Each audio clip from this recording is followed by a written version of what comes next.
ಹೊಣೆ. ಅದುವರೆಗೂ ನೀವು ಸಂಬಳ ಕೊಡಬೇಕು ಕಾರ್ಮಿಕರಿಗೆ ಅಂತೇಳಿ ಹೇಳಿ ಸಚಿವರು ತೀರ್ಮಾನ ಮಾಡಿದ್ರು. ಈಗ ಅವ್ರ ಮಾತಿಗೂ ಕೇರ್ ಮಾಡಿದ್ರೆ ಮ್ಯಾನೇಜ್ಮೆಂಟು ಸಂಬಳ ಕೊಟ್ಟಿಲ್ಲ, ಕೆಲಸನೂ ಇಲ್ಲದಂಗೆ ನಮ್ಮನ್ನು ವಿಧಿಪಾಲ್ ಮಾಡಿ ನಮಗೆ ಈ ಥರ ಅನ್ಯಾಯ ಮಾಡಿದ್ದಾರೆ. ಸರ್, ಇವತ್ತು ಪ್ರೆಸ್ ಮೀಟ್ ಮಾಡೋ ಉದ್ದೇಶ ಏನು? ಇವತ್ತು ಮುಖ್ಯವಾಗಿ ಪ್ರೆಸ್ ಮೀಟ್ ಮಾಡೋ ಉದ್ದೇಶ ಏನು ಅಂದರೆ, ಬ್ಯಾಂಗ್ಳೂರಿನಲ್ಲಿ ಕರ್ಲಾನ್ ಅಂತ ಕಂಪನಿ ಇದೆ. ಅದು ಬೇರೆ ಬೆಂಗಳೂರಿಗಲ್ಲ, ಇಡೀ ದೇಶದೊಳಗಡೆ ಕರ್ಲಾನ್ ಬೆಡ್ ಮೇಕಿಂಗ್ ಕಂಪನಿ ಇದೆ. ಇದರ ಮಾಲೀಕರು ನಮ್ಮ ದಕ್ಷಿಣ ಕನ್ನಡ ಜಿಲ್ಲೆಯ ಸುಧಾಕರ್ ಪೈ ಅಂತ. ಇದು ಕಂಪ್ಲೀಟ್ ಹಲವಾರು ವರ್ಷಗಳಿಂದ ಇವತ್ತು ನಡ್ಕೊಂಡು ಬರ್ತಾ ಇದೆ. ಬ್ಯಾಂಗ್ಳೂರಿನಲ್ಲಿ ಈಗಾಗಲೇ 1200 ಜನ ಕಾರ್ಮಿಕರು ಕೆಲಸ ಮಾಡ್ತಾ ಇದ್ದಾರೆ.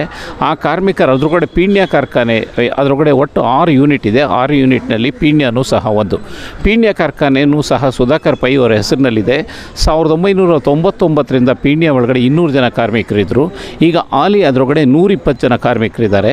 120 ಜನ ಕಾರ್ಮಿಕರನ್ನ ಏಕಾಏಕಿಗೆ ಆಡಳಿತ ವರ್ಗ 26ನೇ ಫೆಬ್ರವರಿ 2024ರಂದು ಬೀಗನ ಹಾಕಿ ಅವರೆಲ್ಲ ಇದ್ದಂಥ ಕಾರ್ಮಿಕರನ್ನ ಬೀದಿ ಪಾಲ್ ಮಾಡಿದ್ದಾರೆ. ಅಲ್ಲಿರ್ತಕ್ಕ ಕಾರ್ಮಿಕರನ್ನ ಏಕಾಏಕಿ ಅಲ್ಲಿಂದ ಚಿತ್ತೂರಿಗೆ, ಅಂದರೆ ಆಂಧ್ರ ಪ್ರದೇಶ ಚಿತ್ತೂರಿಗೆ ವರ್ಗಾವಣೆ ಮಾಡಿದ್ದಾರೆ. ಅಲ್ಲಿ ಕಾರ್ಖಾನೆಯಲ್ಲ, ಏನೂ ಇಲ್ಲ, ಅಂಥ ಪ್ಲೇಸ್ಗೆ ವರ್ಗಾವಣೆ ಮಾಡಿದ್ದಾರೆ. ಇದ್ರ ಬಗ್ಗೆ ಈಗ ಮಾನ್ಯ ಕಾರ್ಮಿಕ ಸಚಿವರಾಗಿರ್ತಕ್ಕ ಸಂತೋಷ್ ಲಾಡ್ ಅವ್ರ ಹತ್ರ ಮೀಟಿಂಗ್ ನಡೆಯಿತು. ಅವರ ಗೃಹ ಕಚೇರಿಯಲ್ಲಿ ಮೀಟಿಂಗ್ ನಡೆದಾಗ ಅವ್ರು ಹೇಳಿದ್ರು, ನಿಮ್ಮ ಕಾರ್ಖಾನೆ ಒಳಗಡೆ ಕಾನೂನಿನ ವಿರುದ್ಧವಾಗಿ ಕೆಲಸ ಮಾಡಿದ್ದಾರೆ, ಅವ್ರಿಗೆ ಸ್ಟ್ಯಾಂಡಿಂಗ್ ಆರ್ಡ್ರು ಸಹ ಏನೂ ಇಲ್ಲ ನಿಮ್ಮ ಕಾರ್ಖಾನೆಯಲ್ಲಿ. ಆದ್ದರಿಂದ ಈ ಎಲ್ಲ ಕಾರ್ಮಿಕರನ್ನು ಕೂಡಲೇ ದವಾಸ್ಪೇಟೆ ಕಾರ್ಖಾನೆಗೆ ವರ್ಗಾವಣೆ ಮಾಡಬೇಕು.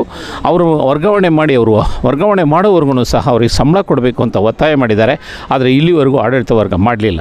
ಆದ್ದರಿಂದ ಈ ಸಂದರ್ಭದಲ್ಲಿ ನಾವು ಒತ್ತಾಯ ಮಾಡ್ತಕ್ಕಂಥದ್ದನ್ನು ಕೂಡಲೇ ಆಡಳಿತ ವರ್ಗದ ಮೇಲೆ ಕ್ರಮ ವಹಿಸಿ 75 ಜನ ಕಾರ್ಮಿಕರಿಗೆ ಕೆಲಸ ಕೊಡಬೇಕು. ಮತ್ತು ಅವ್ರಿಗೆ ಈಗಾಗಲೇ ಸಂಬಳ ಕೊಟ್ಟಿಲ್ಲ, ಅವರಿಗೆ ಸಂಬಳ ಕೊಡಬೇಕು ಅಂತ ಈ ಮೂಲಕ, ಅಂದರೆ ಕರ್ನಾಟಕ ಟ್ರೇಡ್ ಯೂನಿಯನ್ ಸೆಂಟರ್ ವತಿಯಿಂದ ಒತ್ತಾಯ ಮಾಡ್ತಾ ಇದ್ದೇವೆ.